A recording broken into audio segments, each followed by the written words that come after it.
Well, good morning once again, and welcome to Unity Spiritual Center, and a shout out to our online community. So glad you're all with us today.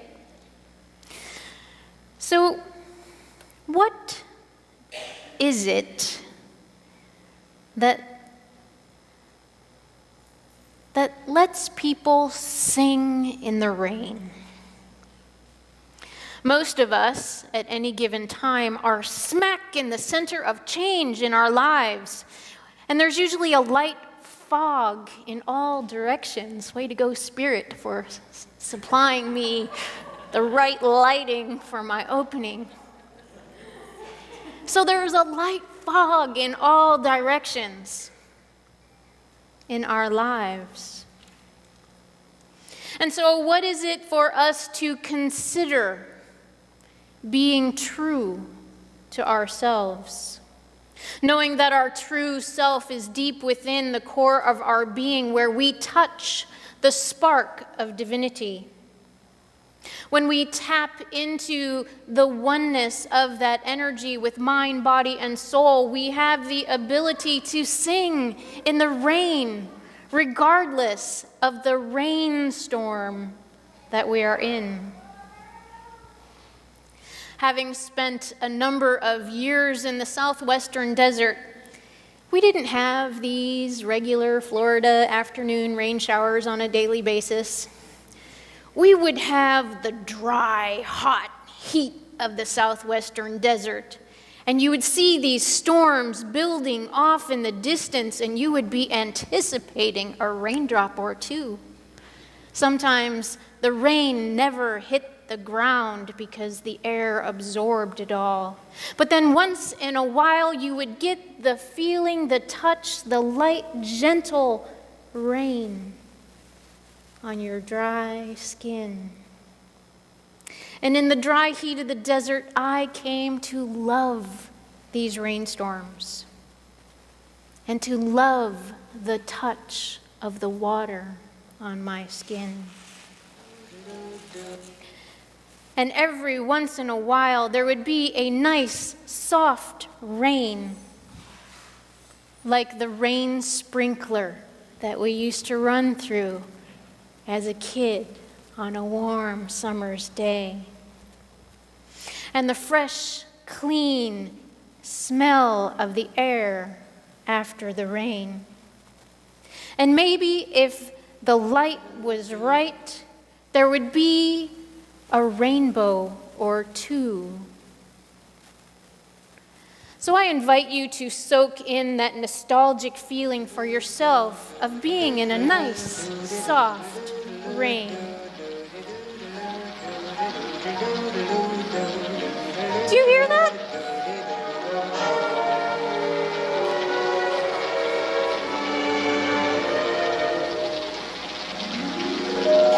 I'm singing in the rain, just singing in the rain. What a glorious. Whoa, wait a minute. Let's not get sidetracked here. Whoa. I can't speak for you, but on my spiritual journey, I have had some rainy days and some thunderstorms to boot. And during those times, the mental and emotional thunderstorms, the peacefulness of my life was gone. And in the considerable cloud beyond the mental funk that I was in, there was not a possibility that there was a sun, a God, or a universal life force that I could see. Because at that time, all I could see was the darkness. All I could think about was the pain. All I could feel was the turmoil. Have you ever had a time like that? It's been called the dark night of the soul, and with good reason. It's been called a crisis of faith, And when you know that your reverend admits to crisis of faith, you know that there's humanness here. Thank you, Michael. So these situations that I share about, the storms that I was both caught in and created, oh, darn it. Yes, I contributed to some of those storms. They were things like career changes, divorce, being fired, the death of a loved one. For some of you, it may have also been those things, or financial upset, physical illness, legal issues. These are the strong winds of change that blow through our lives. Well, they might have started like a nice soft breeze, especially the ones we created, right? A nice soft breeze, only to blow in like a Category 4 hurricane, and I know you know what I'm talking about. Those extreme winds of bad attitude. Ooh, bad attitude. And the emotional storm surges of tears or rage. Eyewitness News reported that the devastation and shocking behavior and outcome was tragic. Mark Twain said that life does not consist mainly or even largely of facts and happenings. It consists of the storm of thoughts that is forever flowing through one's head. May I have an amen?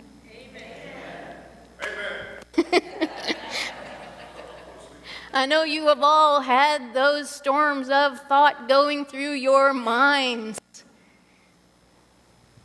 You cannot put a cloud of happiness over it and say it's not there. It's a part of our experience. And the beautiful thing about unity principle number 3 is that human beings create their experiences by the activity of their thinking. Everything in the manifest realm has its beginning in thought. Yes, there she goes again, popping the proverbial balloon of lack of responsibility. Boop, gone. Our soul that is wanting to emerge must have the evolution and growth experience. It will otherwise burst by the repression of that energy. Either way, the storms of our thought that Mark Twain referred to is what pushes us to the edge. Mentally, emotionally, sometimes physically. This need for evolution from our soul pushes us head on to face the situations such as fear, hurt, anger, shame, disappointment. The list can go on and on. We are pushed to examine our lives and to ask ourselves the tough questions. What am I doing?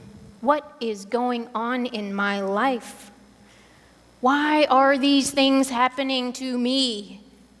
We are forced to recognize that we are the common denominator of all these random experiences. Have you had that awareness? Don't you think someone else should be the common denominator? I mean, wouldn't that be better? You could blame someone else instead of taking the responsibility for self. We are pushed to be aware and to evaluate our thinking. In what way are we contributing to the experience? At some point, we stop all of this random, chaotic thinking, and we are able to say, what is my highest good? What do I want to co-create with the divine so that I can move forward to express? At some point, we come to that. Fred Smith, the founder of Federal Express, said, "You are the way you are because that's the way you want to be." If you really wanted to be different, you would be in the process of changing right now. I didn't even have to ask for those amens. But I do have to say, gee, Fred, thanks for calling us all out on our Spiritually speaking, recognizing the stark contrast between what we say we know to be true, these 5 lovely principles on the wall, and how we show up in the world, the thunderstorms of thoughts, behaviors, and attitude, can really make us look like Dr. Jekyll and Mr. Hyde. Or it could be Ms. Hyde. Clearly, when I see both sides of myself, the spiritual and the human side by side, this is my opportunity to turn within and focus on integration and balance. It is when I seek solitude for rejuvenation and I take time to think. I take time for meditation. I take time for prayer. And in doing so, I use the attribute of faith to center myself into the interior calm, peace at the core of my being. It is the safest place I know. And from this core of centeredness, oneness with my divine self, I can ride out any storm that is creating the emotions I feel. And so in taking time apart to be in the calm center, the eye of the storm, that is where I receive my power. In quiet and meditation, I am able to rein off the thoughts, to release the thoughts creating the emotions, to release the anxiety and stress. And hopefully a rainbow of possibility and inspiration will appear. And this is putting the wisdom of Fred Smith to work. Because by taking time away in prayer and meditation, I am then taking time to do something different, to act differently, to think differently, to move away from the chaos and the storm. And from this place, we can all be stronger than our strongest excuse to not do, be, or say our highest self. For if we allow fear or an unhealed wound of the past or a limiting belief that we don't have whatever it is, not good enough in whatever way, those beliefs will change how we show up in this now moment.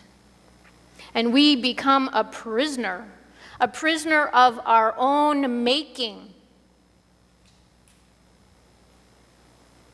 Even the divine loves the storm. We can create a prison by our thoughts. We can create a prison by our emotions, thinking our emotions are creating our thoughts, when we know it's the other way around. Our thoughts create our emotions. So if you don't like how you're behaving, feeling, change the thought. When we utilize faith, the attribute of faith, which we know is the ability to believe, intuit, and perceive, we can change. Hebrews chapter 11, verse 1 says that now faith is the assurance of things hoped for, the conviction of things not seen. So using the attribute of faith, I can consciously connect with the indwelling, calmer, wiser me, not the ego, chattery, expressive, emotional me, but the deeper me, the one who's the one with the one. And when we all use the attribute of faith, we each can connect with our highest self to overcome any limiting belief for ourselves as individuals and for ourselves as a group and a community. Here, we can co-create the conscious storm of intention, action, persistence, and choice. Turning within to the calm center, we can use that power to create a storm that we want to create, the change we want to see in the world.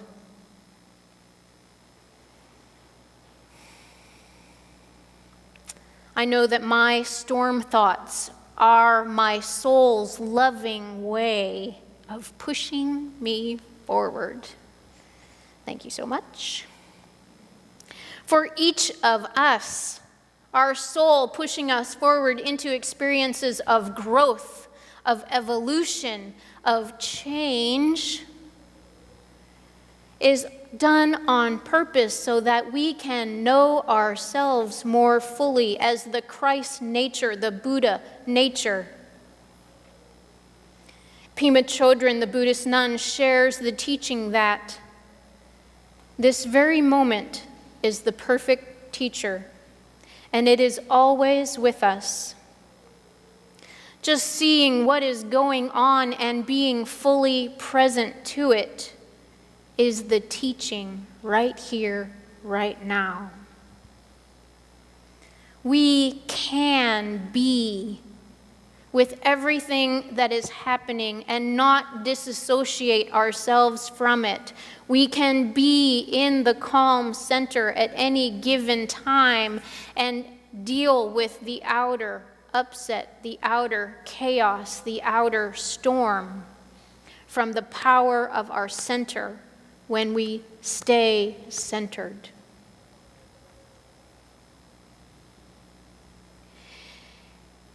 If this moment is our greatest teacher, according to Pema Chodron, then what is our greatest tool for recognizing ourselves and our thoughts in the moment?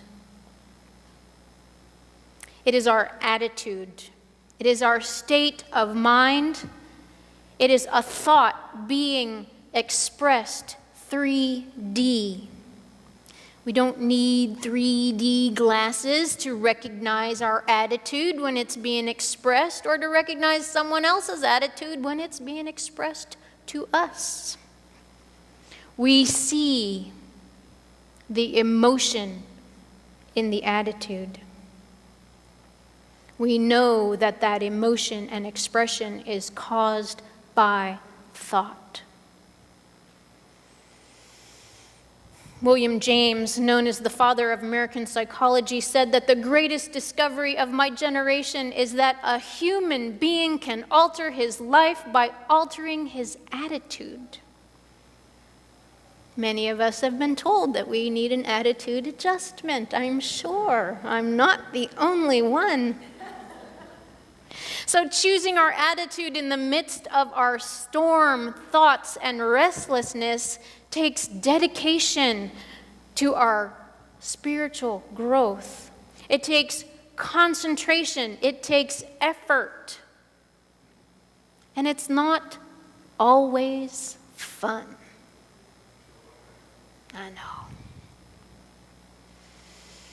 But if we can use our faith to reconnect in times of uncertainty, we can gain peace and clarity in our outer life. Use your faith to reconnect. In my experience, prayer has had 4 answers, and I've probably shared this with you before because it's just so darn simple. When we pray for change and evolution and growth is staring us in the face, and we don't think we get an answer, it's usually one of these: no, grow, slow, or go. No, that's not the right and highest perfect thing right now. Grow some, learn some, expand some, evolve some. Read a book, take a class. Slow. Yes, you're on the right track. Baby steps. Walk slowly. Or go. Yes, that's it. Boom. Or should it be kaboom? You're out of here.